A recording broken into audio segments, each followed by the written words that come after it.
Today, our tale is about Han, a seasoned player of the virtual reality game Pick Me Up.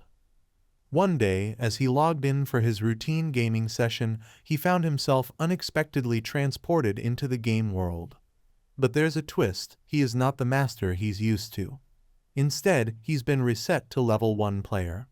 Now, Han must navigate through the game's challenges and clear all 100 floors to return to Earth. Join as we delve deep into this thrilling tale of adventure. Han asks Usul what she likes about Loki. She explains it's because he makes the impossible possible. Han is impressed by her answer, but expresses pity for her. Usul becomes furious, but before she can react, Han reveals that he is Loki. Confused, Usul doubts him, but Han provides his account number, known only to the account holder and server managers. He even offers his Google account information. Usul checks and discovers that Han is indeed Loki. This revelation shocks her, and she's thrilled to have finally met the infamous Loki. Usul requests Han's autograph and excitedly declares her intention to become the top member of the Ragnar Loki Club. Han is puzzled as he hasn't heard of the club before. Usul explains it's a fan club dedicated to Master Loki, and members can climb ranks by obtaining Loki's autograph.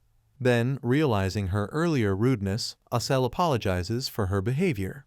Han obliges, signing his autograph. Usul then asks what would happen to Niflheim without him. Han admits he has no idea, revealing that Niflheim is the name of the lounge in his account, boasting 13 floors and a capacity of 20,000. Most of the buildings were at level 18, indicating it's the in-game stage, and Han was the master of this world. Usul isn't pleased with his decision to stay in this world instead of sorting out the other one. Han urges Usul to let him go back and help sort out Niflheim, but she feels powerless as just a middle-level admin who gets pushed around. Han switches topics, asking Usul about the world they're in. He assumes the summoned heroes aren't AI, and Usul agrees, explaining they are humans from different worlds. Usul explains that Master Whatever doesn't know that they were summoning humans because he was simply a player who enjoyed the thrill of the game. Since the heroes are just products of entertainment, they encounter various dangers. Han questions Usul about whether he will return to Earth when he reaches the 100th stage, but she claims not to know. Han remains skeptical of her answer. He then asks who summoned him to the present Earth, but Usul evades the question, suggesting he'll figure it out as he progresses through the towers. Han asks Usul how far into the Master's authority she can go. She explains that currently, her role involves supporting them by providing assistance in opening and closing places and supporting their decisions. Han also inquires about the Master's lounges, and Usul clarifies that while they are all somewhat different, the basic structure is usually the same.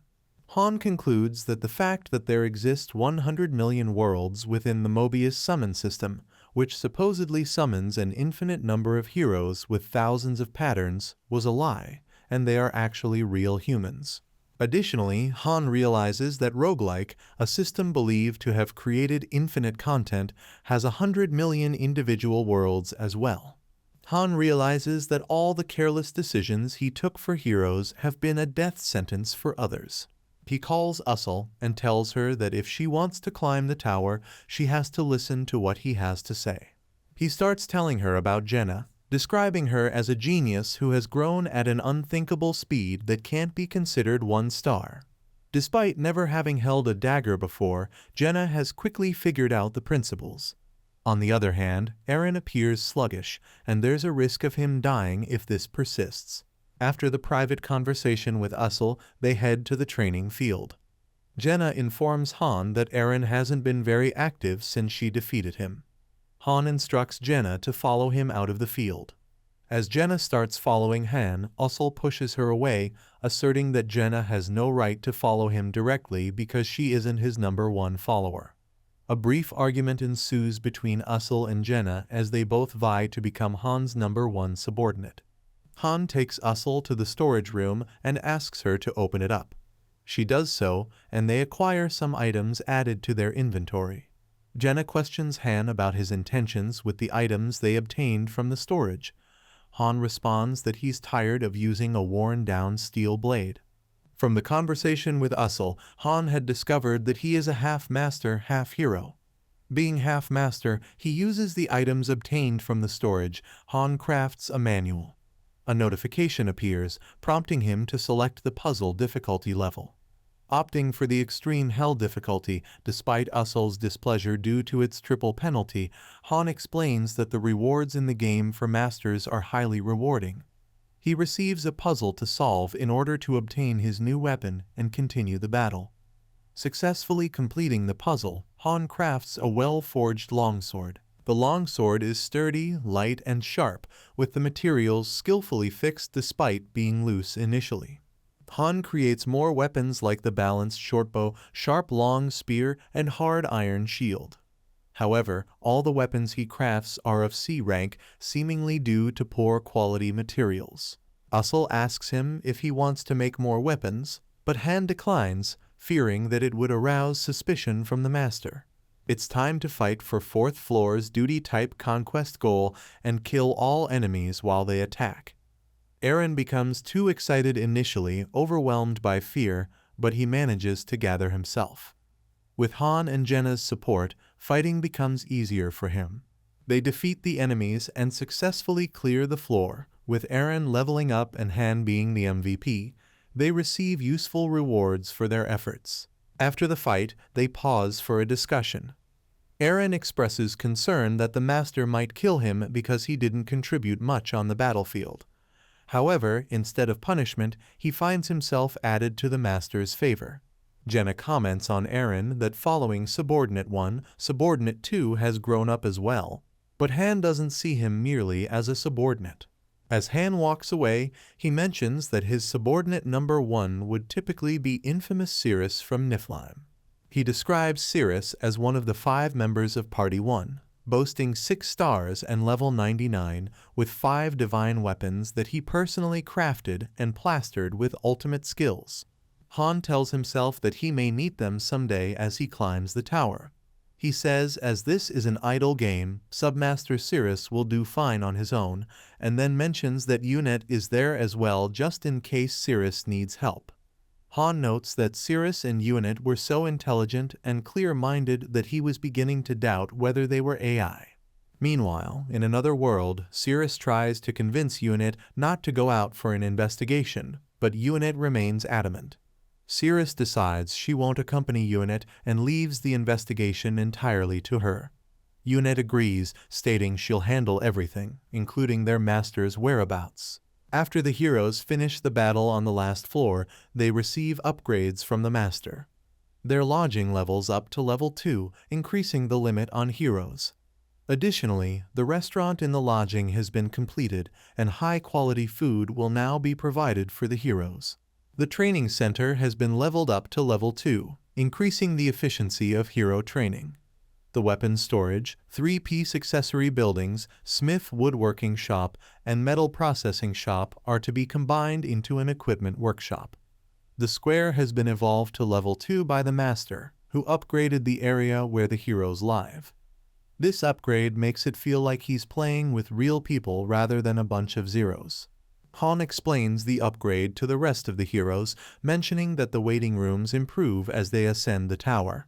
In Pick Me Up, obtaining gems isn't as straightforward as completing missions or participating in events. There are few events that offer a significant number of gems. As they discuss this, a notification announces the master starting a 10x summoning. Eren expresses surprise, and Han explains it's a housewarming invitation after finishing house decorations. Han outlines 2 summoning methods, regular with gold and advanced with gems, more enticing for spending money. The summoned heroes appear confused, questioning their whereabouts and the situation. Han grows tired of their questions and points his sword at the man who claimed to have been at home moments ago. Startled and afraid, the man asks who they are. Han commands them to quiet down, stating he won't explain things to them at the moment. He tells them to survive on their own and promises to explain everything to those who manage to survive. Usul steps in, seeking individuals with specific skills: carpenters, blacksmiths, tanners, and cooks. However, her efforts are disrupted by interruptions. One man demands an explanation, while others express confusion or make derogatory remarks. Han intervenes, instructing Usul to silence them. Jenna questions Han about Usul's actions, and he clarifies that roles are being assigned due to new facilities. He suggests that the deceased heroes might have had other careers, prompting the need for organization. As system notifications prompt the formation of parties and Party 2 emerge, Zid, Hansen, John, and Teddy. It is mentioned that for those without any specialty, they must rely on their physical abilities, as those who are unskilled feeding them would be a waste. The master will separate the useful ones, and he is weeding out the freshly summoned 1-stars by sending them into the dungeon. Usul urges them to hurry and enter the dungeon, warning that failure to adapt will result in death by natural selection, likely at stage 1. Once everyone is inside, the dungeon door closes, followed shortly by a system notification announcing John's death, honoring his courage. Han points out that one person has already perished. Jenna questions him about whether he should have explained better, to which he responds that there's no need to explain to those who died on the lowest floors. Another system notification appears, announcing Teddy's death, with his bravery to be remembered. Han notes that 2 have died already, but 2 have also survived. Usul then calls out the other newly summoned heroes, Dika, Deckard, Sigler, and Chloe. Despite their apprehension, Eren steps forward, declaring he'll fight with them. Usul protests, saying it's not his fight, but Eren insists. Han intervenes, telling Usul to let Eren join the party as he also lacks combat skills, making his inclusion not so bad. Another system notification announces Teddy's death, making it 2 casualties and 2 survivors. Usul calls out the other newly summoned heroes, Dika, Deckard, Sigler, and Chloe. Eren steps forward to fight despite Usul's protest. Han intervenes, allowing Eren to join. The system asks if the party will accept Eren, and he joins. Han advises Eren not to set a precedent. Jenna complains about the food, and Han reassures her. The system shows the master their displeasure. After a while, the system notification pops up, indicating that the stage is clear. Han notes that nobody died and asks Eren how many zombies he killed. Eren replies that he killed 1, and Han commends him. Jenna, upon their arrival, expresses her admiration, noting that the building has definitely improved, appearing larger and more refined. She excitedly wonders if they can now eat expensive food since there's a dining room. Han responds that they can if the master doesn't consider them useless, which excites Jenna. To her, it feels like they've been served the highest grade of lamb steak. In contrast, Eren is content with turkey. Han remains indifferent, reminding them they'll be discarded if deemed useless. They are served potatoes again, and their expressions darken at the sight. The chef mentions condiments, but only potatoes are available. Han grumbles about the chef's incompetence, frustrated by his claims. He checks Dolph's stats, level 1 novice with no skills. Han becomes slightly angry, realizing Dolph lacks cooking skills. He scans the group to see if anyone else has cooking abilities and notices Chloe. Surprised, Han asks Chloe if she can cook. Stammering, she confirms, and Han decides she'll be the cook from now on. The system notification appears, asking if Chloe should replace Dolph as the cook, and Han selects yes. Desperate, Dolph tries to plead his case, but Han sees through it, warning him that lying won't work again. He emphasizes it's the last time he'll overlook such behavior, leaving Dolph visibly frightened. Chloe's cooking impresses Jenna, who finds it delicious and marvels at the variety of flavors potatoes can offer. Interrupting their meal, Han urges them to listen carefully, warning that he won't repeat himself, and explains everything to them.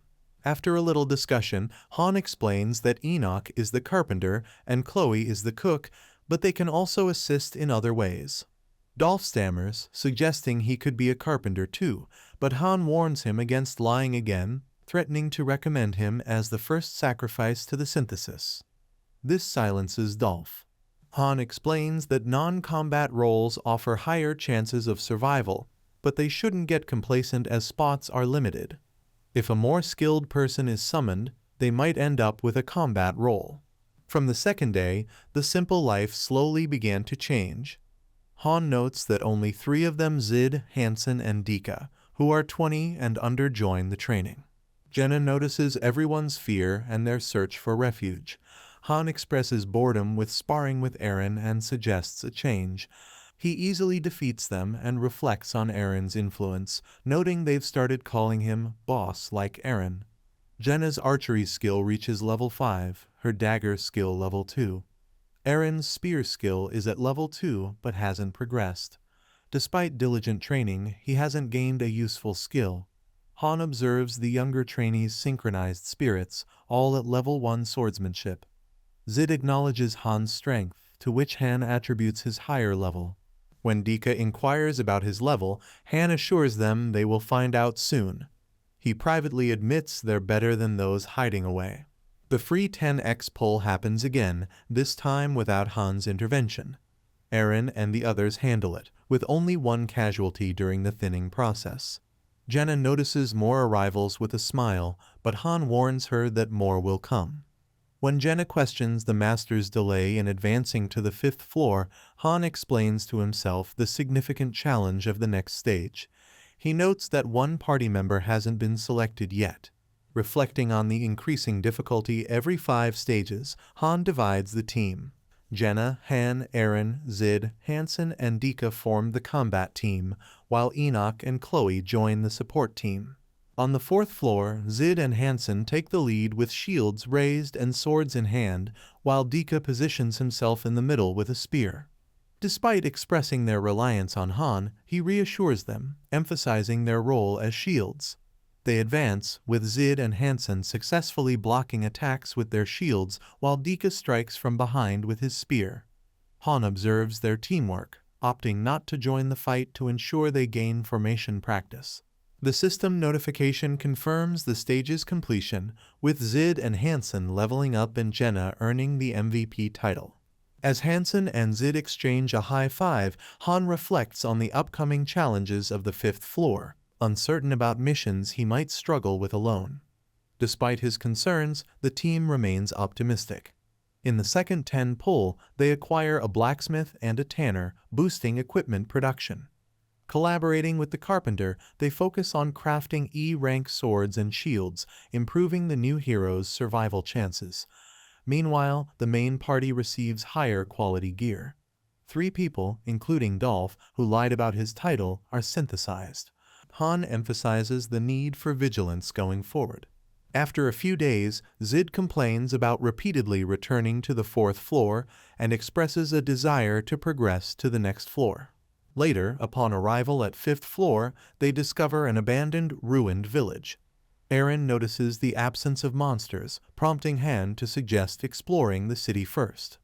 As they enter, Han observes the emptiness, devoid of both monsters and civilians. Zid's scream draws Han's attention to a corpse, a skeleton with dried bloodstains and torn clothes.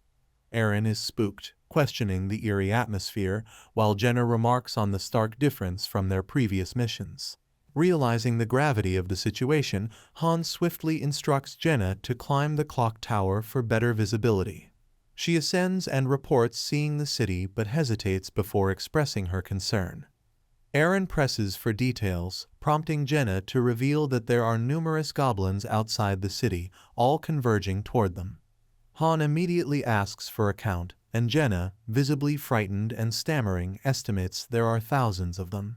On floor 5, the mission category is survival, with the goal to survive the horde of enemies.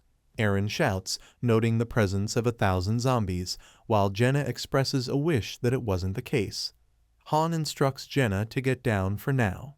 Eren, spooked, questions Han about their actions, to which Han reassures him, explaining the mission's goal of survival and the need to stay alive for a certain duration. As they attempt to seek refuge in the buildings, but find themselves unable to enter, Han quickly adapts, directing them to change their location swiftly. They all begin running. Eren questions the duration they need to stay alive, to which Han responds that they must survive for 10 minutes after the enemies arrive. Eren finds this feasible, while Han wears a serious expression as a system notification appears, indicating they have to survive for 30 minutes. Han reflects that the probability of a party surviving a survival mission from past floors was 9%. Han directs them to avoid the main streets and head to the alley, which they agree to. Noting the lack of tall buildings and the danger of low-rise structures, they reach a dead end and form a defensive circle. Despite Zid's query about a better location, Han confirms there are no alternatives and urges them to proceed. They agree and prepare to confront the enemy, pledging to try their best. Han assigns tasks and emphasizes fighting in turns without assistance to conserve energy. Jenna is instructed to use her arrows sparingly. They agree to create a barricade and acknowledge the consequences of failure. As the first goblin approaches and detects their scent, it emits a loud shriek, alerting the others and initiating the timer. Unable to finish the barricade, Han swiftly dispatches the first goblin and warns the others of the impending horde. Endless goblins rush toward them, prompting Han to direct the others to create a wall with the goblin corpses. They comply, and Han continues to eliminate the goblins before more arrive from behind. Jenna offers her assistance, ready to act if Han grows weary. Han maintains his blocking and stabbing pattern, urging the goblins to act foolishly as he dispatches another one. When Eren asks again about surviving for just 10 minutes while killing goblins, Han responds with a question, asking if he has ever lied to him. With 26 minutes left, Han reassures himself that they can't die in a place like this. The party, consisting of Jenna, Zid, and Hansen, fights tirelessly, but the goblins keep coming. Time passes, but the onslaught continues unabated. Han raises his voice, instructing Zid to switch places with Hansen. Despite Zid's exhaustion, he insists he can continue, but Han sharply tells him to listen and obey. Han is troubled by Zid's lack of stamina. Not only is he low level, but his techniques are also lacking. Han emphasizes the need for efficiency, advising Zid to conserve his energy and use only one slash per monster. With frustration, Han observes the seemingly endless wave of weak goblins charging ahead without fear.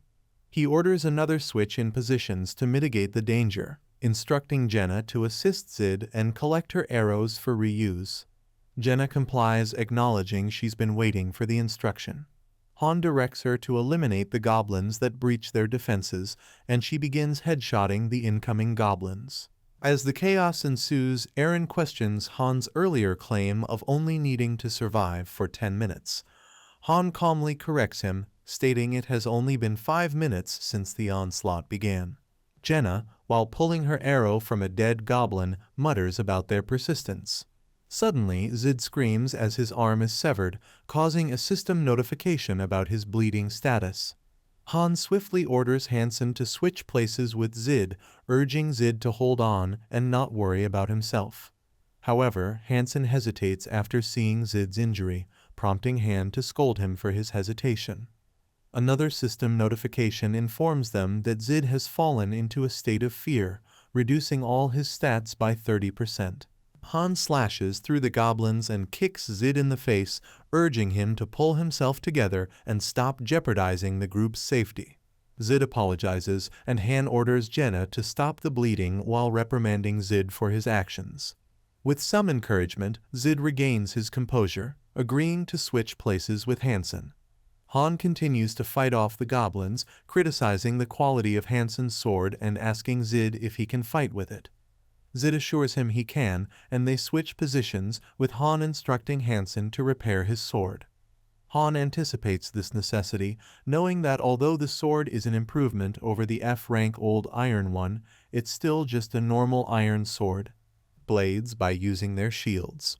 He orders Jenna to switch with Eren, emphasizing the importance of resting while they can. Despite Eren's objections, Jenna quickly takes over, urging Eren not to be stubborn. Han urges them to hang on for just 3 more minutes, feeling the weight of time dragging on.